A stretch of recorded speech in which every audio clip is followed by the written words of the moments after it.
आज की इस क्लास में हम मुताला करेंगे बच्चों हमारी दरसी किताब ख़ियाबान उर्दू के सबक नंबर 10 का, जिसका उन्वान है गीत। और इस सबक में मीरा जी के लिखे हुए गीत शामिल किए गए हैं। मीरा जी उर्दू अदब की अहम शख्सियत हैं, जाना पहचाना नाम है। नया नाम उर्दू अदब की दुनिया के अंदर नहीं है। जदीद उर्दू नज़्म के बानी हैं आप। बुनियाद साज़ों में आपका नाम लिया जाता है और उम्दा किस्म की आपने नज़में लिखी हैं। सबक गीत जो मीरा जी के हैं इनको मैंने अलग अलग हिस्सों में तकसीम किया है। पहले हिस्से के अंदर हमने मीरा जी के हवाले से बात की थी, तर्ज तहरीर की खसूसियात और कलाम की खसूसियात मीरा जी की जो भी हैं उन हवालों से हमने बात की। साथ ही ज़िंदगानी के हवाले से भी हमने मुख्तसर मालूमात हासिल की थी। इसके बाद जो अगले हिस्से सबक के हैं बच्चों, वहाँ हमने मीरा जी के लिखे हुए गीत शामिल किए हैं और हर हिस्से के बाद अगले हिस्से में उस गीत से मुताल्लिक सवालों के जवाबात आपके लिए शामिल किए गए हैं। यहाँ मैं आपके सामने मीरा जी का एक गीत तन्हा सबसे दूर अकेली, जो हिस्सा 8 है सबक का, लेकर हाजिर हूँ। यहाँ हम इस गीत का मुताला करेंगे और अगले हिस्से में इस गीत से मुताल्लिक सवालों के जवाबात होंगे। गीत तन्हा सबसे दूर अकेली, ये पहला मिसरा है गीत का। बहुत खूबसूरत गीत है मीरा जी का और इसमें ये राधा के हाल, दिल का हाल बयान कर रहे हैं। किशन से जुदाई, श्याम से जुदाई, किशन कन्हैया से जुदाई का दर्द क्या है, राधा किस तरह से उसको बर्दाश्त करती है। खामोशी से बैठी हुई है, गुमसुम किसी सोच में हमेशा डूबी रहती है, एक ही ख्यालात में डूबी रहती है। तो राधा के उन जज्बात का मीरा जी ने बहुत खूबसूरती से यहाँ पर बयान किया है। राधा क्या क्या सोचती है, क्या क्या वो करना चाहती है और किस तरह के अरमान उसके मन में पैदा होते हैं किशन कन्हैया के लिए। बहुत खूबसूरत अक्कासी मीरा जी ने अपने इस गीत में की है। तो हम यहाँ इस गीत का मुताला करेंगे और साथ ही तशरीह भी इसकी करेंगे। तो शुरू करते हैं हम, जिसका उन्वान है तन्हा सबसे दूर अकेली। यहाँ बच्चों गीत के मिसरे दिए गए हैं, बंद हैं अलग अलग, और उसके बाद हम 3 हिस्सों के अंदर तकसीम करके इसको मुताला करने जा रहे हैं। पहला शेर देखिए आप। तन्हा सबसे दूर अकेली, दुखिया दिल लेकर है बैठी। कौन लेकर बैठी है? राधा। और यहाँ आपको रुकना है, तरन्नुम के साथ गाना है। वो कहते हैं कि तन्हा सबसे दूर अकेली, तन्हा यानी अकेली, बिल्कुल अकेली, सबसे दूर हटकर बैठी हुई है, तन्हा बैठी हुई है और किसी के ख्यालों में डूबी हुई है राधा। दुखिया दिल लेकर है बैठी, और दुखिया जिसका दिल दुखा हुआ हो, जो दुख में मुब्तला हो, परेशानी जिसको हो। तो जब राधा को किशन से मोहब्बत हो गई, कन्हैया के इश्क में वो डूब गई, तो उसके बाद उसका कहीं किसी के साथ बैठने को मन नहीं करता। अब बस वहीं उसका ख्याल जाता है। तो जब सबके साथ बैठती है तो वो मसरूफ़ हो जाती है। तो इसलिए सबकी मसरूफियत से दूर हटकर वो अकेली बैठ गई है, गम में मुब्तला है, दुखी है, और दुखी दिल को लेकर वो अलग बैठी हुई है और सिर्फ अपने महबूब की याद में है, कन्हैया की याद में बैठी हुई है राधा। बात नहीं सुनती वो किसी की, अपनी ही सोचों में डूबी। और वो जब तन्हा बैठी हुई है, अकेली बैठी हुई है, तो अब वो किसी की भी बात नहीं सुनती, कहीं उसका ध्यान नहीं है। उसको बुलाना भी चाह रहे हैं, उसके जो सहेलियां हैं, उसके साथी हैं, वो उसे अपने बातों में लगाना चाहते हैं ताकि उसका ध्यान उस जगह से हट जाए, वो किशन को थोड़ी देर के लिए भूल जाए और उसका गम कम हो। लेकिन वो किसी की नहीं सुनती, वो अकेली बैठी हुई है और अपने ही ख्यालों के अंदर गुम है। अपने ख्याल कौन से? किशन कन्हैया के ख्याल हैं कि उसको दरस दे गए और उसको अपनी झलक दिखा गए। तो अब वो गुम है ख्यालों के अंदर और जुदाई के अंदर बैठी हुई है, दुख मना रही है। अपनी ही सोचों में डूबी राधा, अपने ही ख्यालों में डूबी हुई है, किसी की और की उसको कोई फिक्र नहीं है। कोई आवाज़ भी लगा रहा है, उसको बुला भी रहे हैं, लेकिन वो किसी की भी नहीं सुन रही। सूर्य के घूंघट बादल काले, हरदम बस उनको ही देखे राधा। सूर्य के घूंघट बादल काले, सूर्य यानी सूरज, सूरज को सूर्य भी कहा जाता है हिंदी के अंदर। और घूंघट, जिस तरह दुल्हन का घूंघट आता है और उसके रुख को वो ढक लेता है, चेहरे को ढक लेता है, ऐसे ही काले बादल सूरज के आगे आ जाते हैं तो वो ऐसा लगता है कि जैसे काले बादल सूरज का घूंघट हो, सूरज का चेहरा उन घूंघट के पीछे छुप गया है। तो जैसे ही उनकी नज़र जाती है राधा की काले बादलों की तरफ, जो सूरज के घूंघट बनकर सामने आ जाते हैं, सूरज को ढक देते हैं, हल्का सा अंधेरा वहाँ छा जाता है और खूबसूरत मंजर पैदा होता है। तो वो काले बादलों पर जैसे ही राधा की नज़र जाती है, हर दम बस उनको ही देखे, तो बस वह खामोश हो गई और उसकी नज़रें वहीं टिक गईं काले बादलों पर। वो जो जुल्फों की तरह काले बादल, घूंघट की तरह काले बादल नजर आ रहे हैं, उसकी नज़र वहीं टिक गई, वो उसी जगह देखने लग गई। अब उसे किसकी याद आ रही है? उसको कन्हैया की याद आ रही है। वो काले बादल देखकर, उन काले बादलों के पेंच देखकर, उनके खम देखकर उसे कन्हैया की जुल्फें याद आ रही हैं, उसे कन्हैया की जुल्फों के खम नजर आ रहे हैं। तो वो मदहोश हो गई, गुम हो गई उनको बादलों को देखते ही, और वो एक टक नजरों से उन्हीं को देखती रह गई, कहीं भी उसका ध्यान नहीं गया। देखिए, मैं हूं पुजारन जोगिया पहले, भोग नहीं है बस ये बोले। और जब उसको कहते हैं कि तू आजा, दुनिया के कामकाज में लग जा, कन्हैया को भूल कर अपने जो काम है वो कर, खुशी से रहे, तो वो कहती है कि मैं पुजारन हूं, मैं अपने देवता की, अपने भगवान की मैं पुजारन हूं, मैं कन्हैया की पुजारन हूं। जोगिया पहले, जोगिया जिसने जोग ले लिया हो, जिसने इस दुनिया से दूरी बना ली हो। फकीर तो बोलती है कि मैं फकीर बन गई हूं, मैं जोगी बन गई हूं, और अब मैं पुजारिन हो गई हूं। मुझे अब इस दुनिया के खुशियों से, इस दुनिया में मिलने वाले आराम से कोई मतलब नहीं है। अब मुझे कुछ भी नहीं चाहिए, मुझे तो सिर्फ अपने महबूब के दीदार चाहिए, अपने जिसके लिए मैं बैठी हुई हूँ, जिसके लिए मैं परेशान हो रही हूँ, उस कन्हैया को एक नज़र भरकर मैं देखना चाहती हूँ।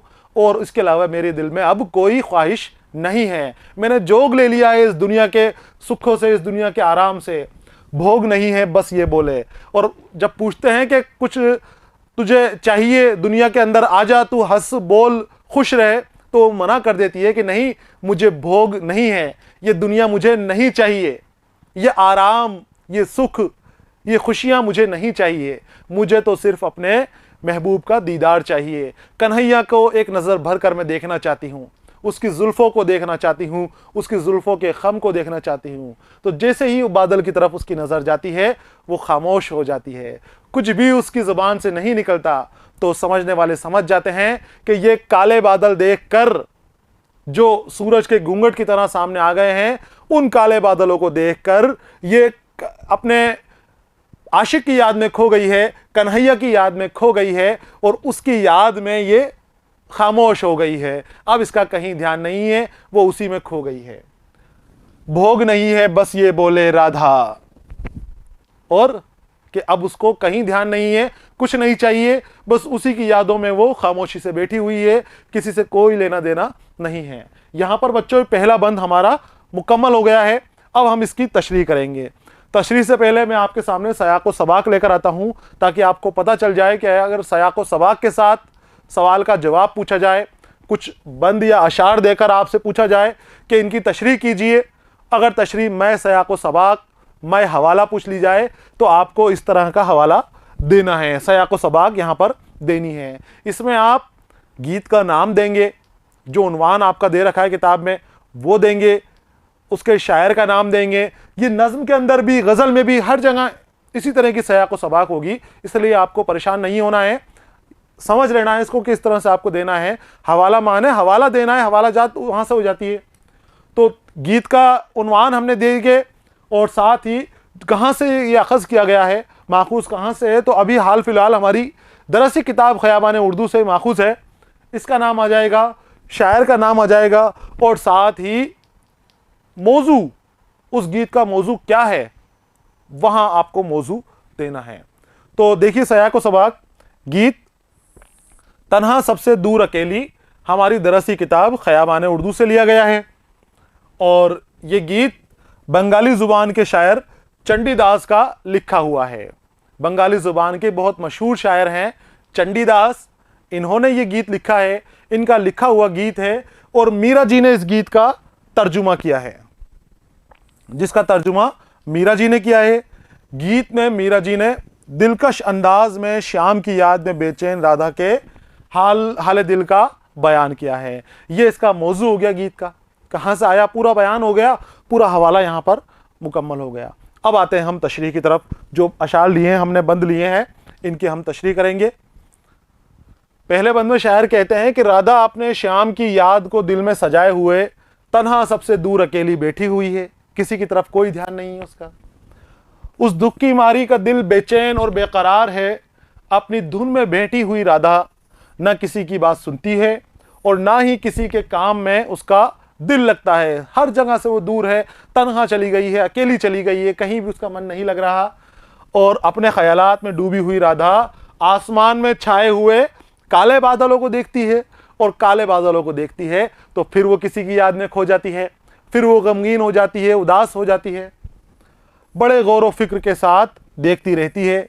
शाम की याद में बेचैनी राधा को हर जगह शाम ही नजर आ रहे हैं, इसलिए जब सूरज के आगे काले बादल छा गए हैं तो काले बादलों में भी वो शाम का ही अक्स देख रही है, शाम का ही नज़ारे उसको नजर आ रहे हैं, उसी की रूप नजर आ रहा है शाम का ही।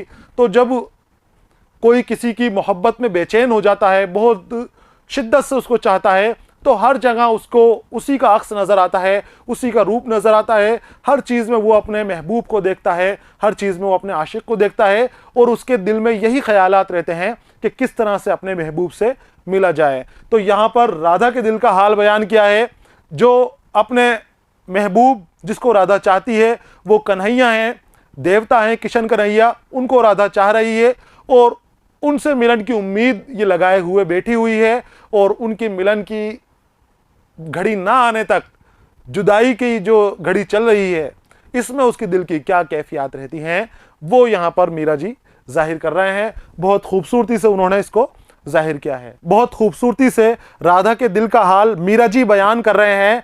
और उस बेचैन, दुखिया, दर्द की मारी तड़पती हुई राधा से जब उसके दिल का हाल पूछा जाता है और उसको ख्याल दिलाया जाता है कि अब तुझे अपने काम काज भी करने हैं, खुश भी रहना है और दुनिया के सामने आना भी है, तो वो जवाब देती है, वो कहती है कि मैं अपने शाम की पुजारन हूँ और मैं अपने प्यारे शाम के लिए इस दुनिया से जोग ले लिया है।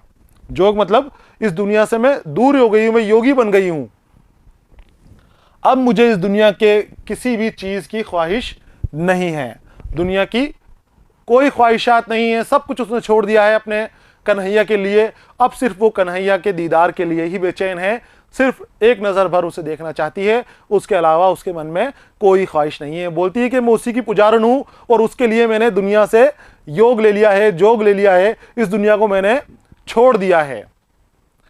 आगे आते हैं, यहाँ पर हमारा पहला बंद मुकम्मल हो गया है, उसकी तशरीह मुकम्मल हो गई है। अगले बंद की तरफ आते हैं। देखिए, लोवो उसने जूड़ा खोला, कांधों पर गेसू लटकाए, जब काले बालों को देखा, दिल में ध्यान किसी का लाए, अब देखे आकाश को राधा और उसने बाजू फैलाए राधा। बहुत खूबसूरत गीत लिखा है। और देखिए इसको कि अब आगे का हाल बयान कर रहे हैं कि वो बेचैन है, उससे कहते हैं कि खुशियां मना ले, खुशियों के साजो सामान जमा कर ले, तो मना करती है कि मैंने जोग ले लिया है, सब कुछ छोड़ दिया है, अब मेरा मन नहीं है। अब अगले सीन के अंदर वो अपने बालों का जूड़ा खोलती है, अपने बालों को खोलती है और कांधों पर गेसू लटकाए, उसके बाल खुलकर कांधे तक आ जाते हैं। गेसू यानी जो लटें बालों की निकलती हैं, बालों के जो लंबे हिस्से होते हैं, इन्हें गेसू कहते हैं, जुल्फों को। तो उसकी जुल्फें बाहर लटक कर आ गई, कांधे तक उसके बाल लटक कर आ गए। और जब काले बालों को देखा और जब उसने खुद के काले बालों को देखा, दिल में ध्यान किसी का लाए, किसी का दिल में ध्यान आएगा। जैसे उसने अपने कांधे तक खुले हुए बाल देखे तो उन काले बालों को देखते ही उसको फिर किसी का ध्यान आ गया। जैसे ही उसने काले बाल देखे तो उसको अपने कन्हैया के काले बाल नजर आ गए, कन्हैया के काले रंग का चेहरा नजर आ गया, वो शाम रंग का चेहरा नजर आ गया कि जो उसकी खूबसूरती बढ़ा देता है। तो जब काले बादल देखे तब भी उसे कन्हैया याद आ गया, जब उसने अपने काले बाल देखे तब भी उसे कन्हैया याद आ गया। जुल्फ़े देखते ही उसे अपना कन्हैया याद आ रहा, अपना श्याम याद आ रहा है। और अब देखे आकाश को राधा, और जैसे उसको याद आया तो उसकी नज़रें आकाश की तरफ चली गई, आसमान की तरफ उसने नजरें की और उसने बाजू फैलाए और तड़प में, बेचैनी में अपने बाजू ऊपर की तरफ फैला दिए कि जैसे कोई मेरी बात सुन ले, मेरी दुआ सुन ले, उसको पूरा करे और मुझे अपने कन्हैया के दीदार दे। दीदार की तमन्ना में उसने मायूसी से ऊपर देखा, आंखें उसकी डबडबाई, छलछलाई आंखें, आंसू आ गए आंखों से और याद के अंदर, कन्हैया की याद में दोनों हाथ उसने ऊपर फैला लिए। अब देखे आकाश को राधा और उसने बाजू फैलाए राधा, और वो बाजू फैलाए हुए अपने महबूब से मिलन की उम्मीद करने लग गई कि किसी तरह उसके कृष्ण के दीदार उसको हो जाएं। देखिए इस बंद की तशरीह कि इस बंद में शायर शाम के इश्क में मुब्तला राधा का हाल बयान करते हुए कहते हैं कि जोगन राधा ने अपने बालों का जूड़ा, जोगन जोग ले लिया जिसने, अपने बालों का जोड़ा खोला तो उसके गेसू कंधे पर फैल गए। उसकी नज़र आसमान में दूर दूर तक फैले हुए बादलों पर पड़ी। काले बादल देखकर राधा को शाम की याद आ गई। उसने जब बाल खोले तो अपने बालों को देखकर भी उसको शाम की याद आ गई।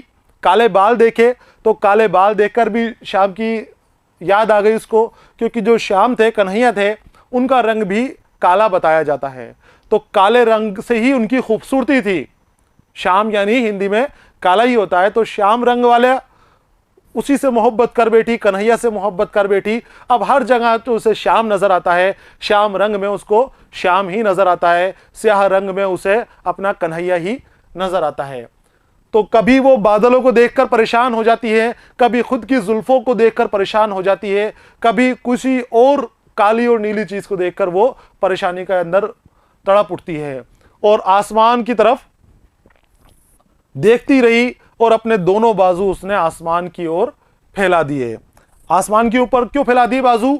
उम्मीद पूरी होने के लिए, कि इस तरह से बाजू फैला दिए कि जैसे कोई उसकी तरफ आ रहा है, कोई उसे लेने आ रहा है, कोई उसे दीदार देने आ रहा है। उम्मीद के अंदर, अपने कन्हैया का दीदार की उम्मीद के अंदर उसने तड़प के हाथ ऊपर कर दिए और उम्मीद करने लगी कि कोई मेरी तमन्ना पूरी कर दे, कोई मेरे कन्हैया को मेरे पास ले आए, कोई उसका दीदार मुझे करा दे।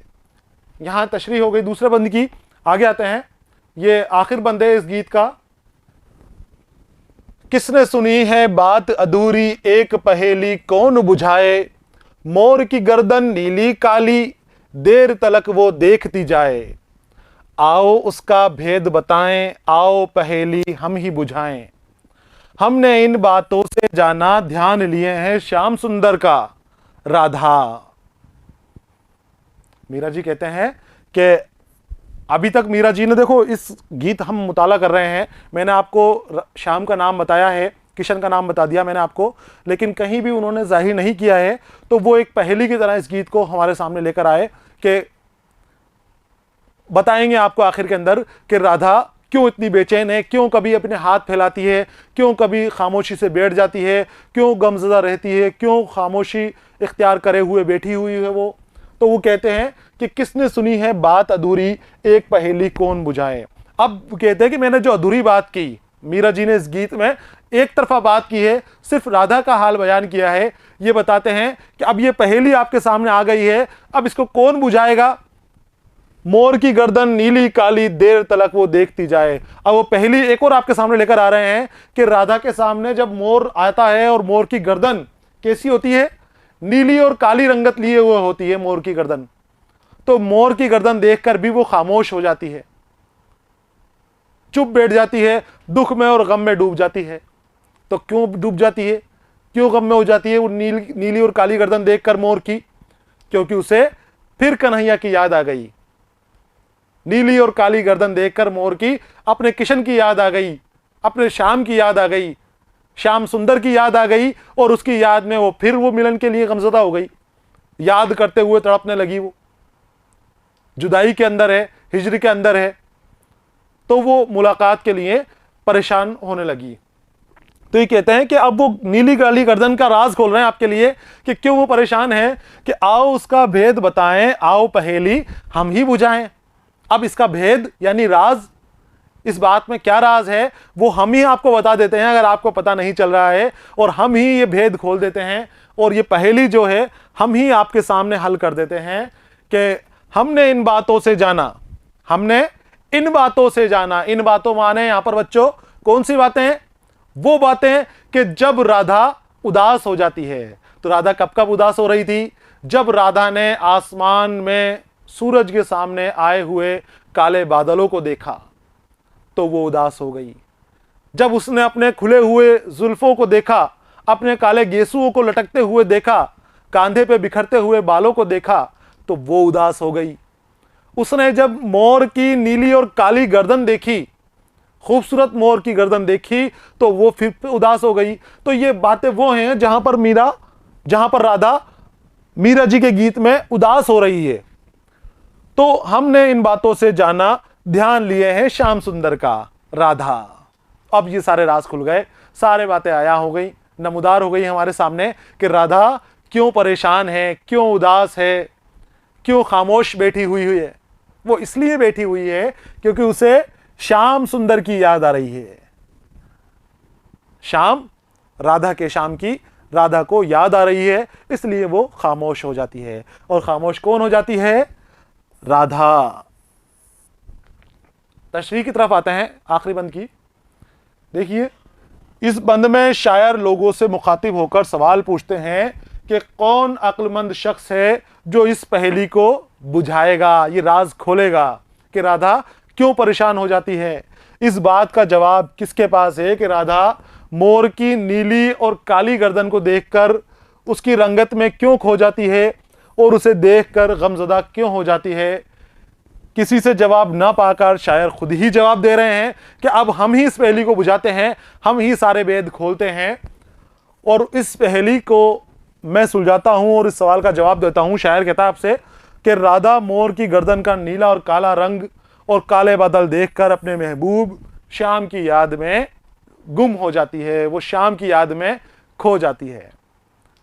जब किसी से इश्क हो जाता है, इश्क हकीकी हो जाता है और इंसान उस वक्त ऐसे हालात में पहुंच जाता है कि उसे अपने महबूब के सिवाय, महबूब के अलावा कुछ भी नज़र नहीं आता।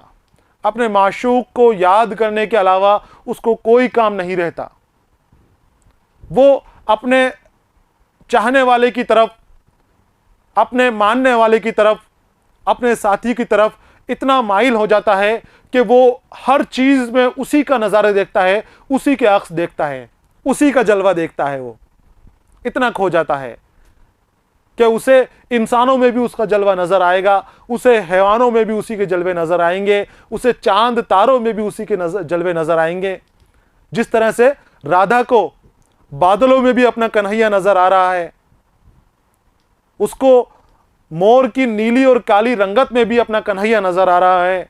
उसने जब खुद के बाल खोले, खुद का जूड़ा खोला और गेसू उसके कांधे तक फैल गए तो उसे वहाँ भी उसका कन्हैया याद आ रहा है और उसको याद करते हुए उसी की याद में वो खोई हुई है, उसी को तमन्ना में, उसी से मिलने की तमन्ना के अंदर वो गमज़दा और परेशान हो जाती है, उसी वजह से वो खामोश हो जाती है। तो ये इश्क हकीकी है कि जब इंसान इश्क हकीकी में डूब जाता है तो उसको हर जगह अपने महबूब का जलवा नज़र आता है, अपने यार का दीदार उसको हर जगह होता है। लेकिन कब होगा? जब वो इश्क हकीकी में मुब्तला होगा। इश्क मिजाजी अलग है, इश्क हकीकी अलग है। इश्क हकीकी हमें सोचना है राधा का कन्हैया से, रब अपने बंदे का रब से, वो इश्क हकीकी है कि अपने रब के इश्क में इतना खो जाओ कि उसे हर जगह आपके जलवे नज़र आएँ और आपको हर जगह आपके जलवे नज़र आए, आपके अपने रब के जलवे नज़र आए। तो बच्चों, यहाँ पर इस सबक का 8वां हिस्सा है जो मुकम्मल हो चुका है। अगले हिस्से के अंदर हम सवाल और जवाब करेंगे जो इस हिस्से से मुताल्लिक़ होंगे। सवाल और जवाब वाला हिस्सा आपके सामने आने तक आपको इंतज़ार करना है। तब तक आप पढ़ते रहिए, खुश रहिए। अलविदा।